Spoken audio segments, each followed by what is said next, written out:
tout le monde, j'espère que vous allez bien. Aujourd'hui je suis super contente de vous retrouver dans une vidéo qui va trop vous plaire je pense. Parce que comme vous l'avez vu dans le titre, aujourd'hui je vous présente les 5 livres qui m'ont fait le plus pleurer. En général quand je lis un livre, je suis pas non plus la plus émotive, genre parfois je rigole, parfois je souris, parfois je lève un peu les yeux au ciel ou quoi. Je suis pas quelqu'un qui sort beaucoup ses émotions, enfin genre en tout cas quand je lis ça se voit pas forcément. Alors là les livres que je vais vous présenter, si j'ai pleuré c'est que vraiment c'était incroyable. Alors soit c'était incroyable, soit ça m'a brisé le cœur, soit il y avait un suspense de ouf et j'en pouvais plus, enfin bref, dans tous les cas il y a une scène particulière à chaque fois qui me fait pleurer. Donc il n'y a pas de top précis genre 5, 4, 3, 2, 1. Voilà, tous ces livres là m'ont fait beaucoup pleurer. Vous allez voir dans cette sélection il y a globalement beaucoup de mes livres préférés parce qu'en fait moi ce que j'adore dans un livre c'est être émue, même si ça me brise le cœur, j'aime bien avoir le cœur brisé en lisant un livre en fait. C'est ça que je trouve trop bien, c'est de pouvoir avoir tellement d'émotions grâce à des mots et tout, et je trouve ça incroyable. Bref, je vous ai spoilé le premier livre. Le premier livre qui m'a beaucoup fait pleurer c'est Revanche de Kate Clark, publié chez Robert Laffont dans la collection R. Donc si vous êtes nouveau sur la chaîne, vous ne savez pas que Revanche c'est mon one shot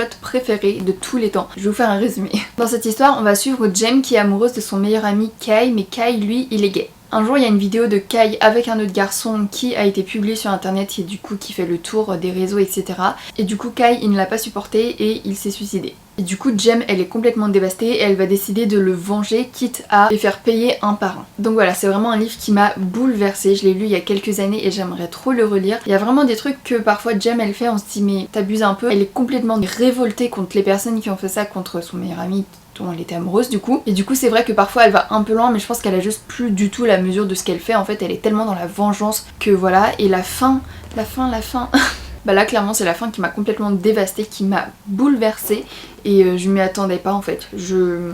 Quand j'y repense c'était un truc de fou. C'est vraiment un livre qui va vous bouleverser et alors pour tous les livres dont je vais vous parler j'ai un peu peur d'en dire trop du bien parce que à chaque fois que je parle de mes livres préférés j'ai peur d'en faire des caisses et finalement vous en attendez trop et du coup bah vous êtes déçus à la fin, c'est ce qui est déjà arrivé. Mais en tout cas pour moi celui-là a été un énorme coup de cœur et j'ai vraiment beaucoup pleuré à la fin parce que j'étais juste là genre non mais c'est pas possible, je n'y crois pas. Ensuite deuxième livre qui m'a beaucoup fait pleurer aussi, que j'ai lu à peu près à la même période que Revanche de Kate Clark, il s'agit de Nil de Lynn Matson, publié chez Pocket Jeunesse. Dans cette histoire on va suivre Charlotte qui se réveille un jour sur une île somptueuse, une île paradisiaque, elle sait pas ce qu'elle fait là mais c'est trop beau. Elle va donc évidemment se demander comment elle atterrit là et pourquoi, et elle va rencontrer Tad, le leader des clans humains qui sont présents sur cette île qui s'appelle donc Nil. Et en fait il va lui apprendre la vérité glaçante, c'est qu'ils sont bloqués sur cette île et pour repartir ils doivent attraper des portes un peu volantes qui apparaissent une fois par jour. Et si au bout de 365 jours, donc un an, elle a pas réussi à attraper de porte, elle meurt. Donc voilà, arrivée là, elle s'était dit oh c'est trop bien, c'est trop beau et tout, c'est paradisiaque, et en fait c'est un peu l'enfer. Et en fait ce tome 1, bah encore une fois c'est sur la fin, j'ai vraiment beaucoup pleuré parce qu'il y a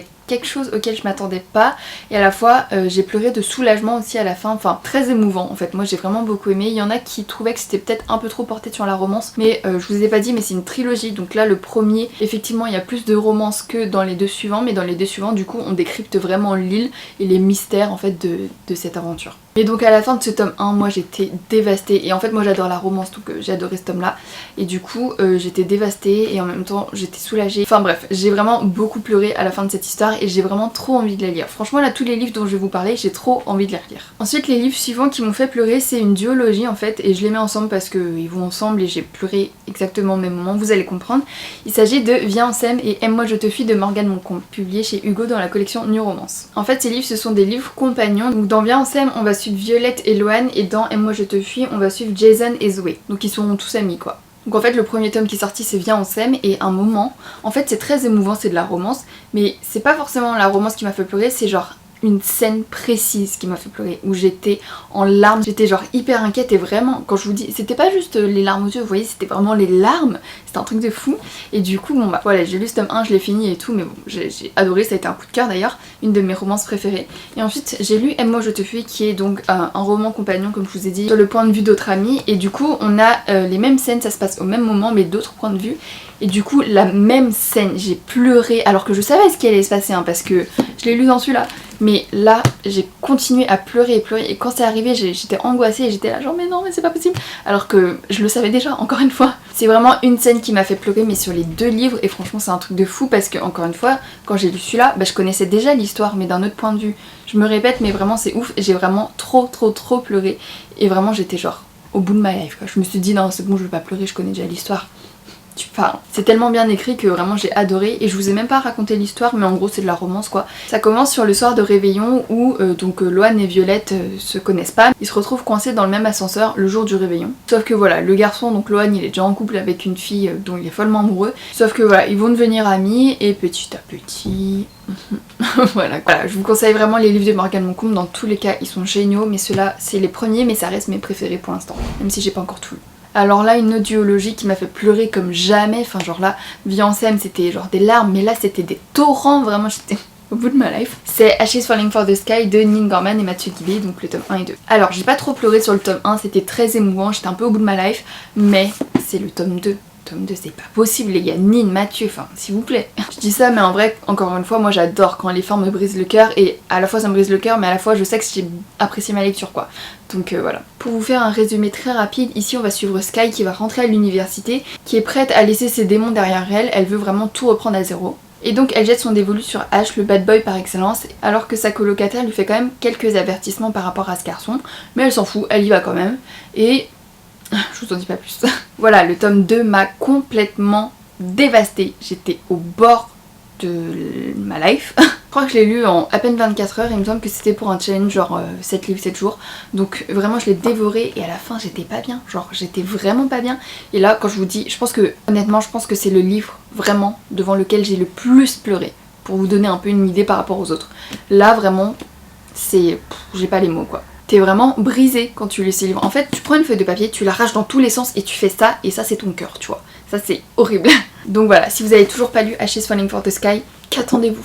Et pour terminer, je l'ai pas avec moi, mais le livre qui m'a aussi beaucoup fait pleurer et plus récemment, il s'agit de La Dacha d'Agnès Martin-Lugan, publié chez Michel Lafon. Dans cette histoire, on va suivre une jeune femme qui est au bord du gouffre, enfin genre elle a plus de logement, elle galère pour se nourrir, elle est vraiment au bout de sa vie. Et un jour, elle va entrer dans un bar pour demander à manger et à boire de manière gracieuse. Et un homme va venir vers elle pour lui dire si tu veux, je peux t'embaucher pendant 6 mois dans mon hôtel, genre en tant que femme de chambre, et ensuite on verra quoi. Et donc là elle se dit non mais c'est pas possible, c'est genre il me fait une arnaque ou c'est un truc comme ça. Elle décide quand même de le suivre au cas où et s'ensuit une histoire assez folle. Mon résumé donne pas très envie mais je vous jure que c'était trop bien. En fait ce qui est super touchant dans cette histoire ce sont les personnages et toute l'histoire qui est construite autour. Normal c'est un livre quoi.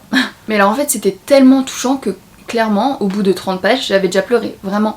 Et ensuite j'ai juste un peu pleuré tout le long. Là c'était pas genre une grosse scène où c'était les torrents, c'est juste un peu tout le long. J'avais les larmes aux yeux, puis j'ai un peu pleuré, puis ça s'est calmé, puis j'avais les larmes aux yeux, enfin voilà, c'était fou quoi. Donc j'ai pleuré un peu tout le long et surtout à la fin quand j'ai refermé le livre parce qu'en fait j'étais tellement attachée au personnage et au lieu. La dacha c'est un peu comme un huis clos qui se passe dans cet hôtel mais on s'attache à tout, même au lieu en fait. Et du coup moi j'ai trouvé ça incroyable et vraiment quand j'ai refermé le livre je me suis dit waouh c'est fini. Je ne veux pas finir, c'était fou. Donc voilà, La Dacha d'Agnès Martin-Lugan, une pépite franchement, c'était incroyable. Donc voilà, c'est tout pour cette vidéo, j'espère qu'elle vous aura plu. N'hésitez pas à me dire vous dans les commentaires quels sont les livres qui vous ont plus fait pleurer. Franchement je suis très curieuse parce que comme vous l'avez vu, les livres qui m'ont plus fait pleurer, c'est globalement un peu mes livres préférés, donc voilà. Donc voilà, n'hésitez pas à vous abonner si ce n'est toujours pas fait, c'est gratuit, ça fait plaisir et ça montre que vous soutenez, à commenter, à liker, à partager. Et puis moi je vous retrouve la semaine prochaine pour une nouvelle vidéo. Bisous!